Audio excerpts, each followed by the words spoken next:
Pemirsa, realisasi serapan program kredit usaha rakyat atau KUR di Kabupaten Tabanan hingga pertengahan Juli 2021 sudah menyentuh nilai akad Rp520 miliar lebih dengan 10.065 jumlah debitur. Sebagian besar terserap ke sektor perdagangan besar dan eceran dengan nilai akad mencapai Rp224 miliar. Data penyaluran KUR yang ada di bagian ekonomi Setda Kabupaten Tabanan mencatat di tengah pandemi COVID-19, serapan penguatan modal kerja dari pemerintah yang disalurkan bank penyalur sejak awal tahun 2021 hingga saat ini cenderung mengalami fluktuasi. Itu tercermin dari data serapan per bulan.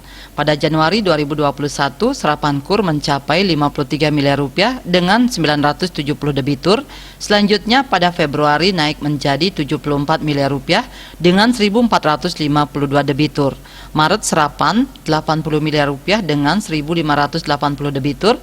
April 68 miliar dengan 1.446 debitur, Mei 81 miliar dengan 1.572 debitur, Juni 100 miliar dengan 1.944 debitur, dan Juli periode berjalan terserap 62 miliar dengan 1.101 debitur.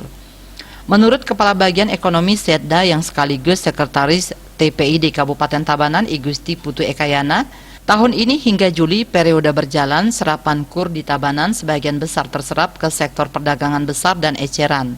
Sektor ini menyerap dengan nilai akad mencapai Rp224 miliar dan 3.430 debitur.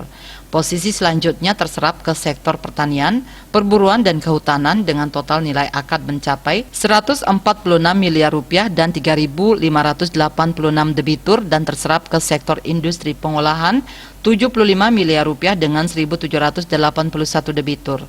Sementara sektor lainnya rata-rata hanya menyerap di bawah Rp32 miliar. Bahkan untuk sektor jasa pendidikan hanya terserap KUR sebesar Rp495 juta sekaligus menjadi sektor dengan nilai terendah saat ini.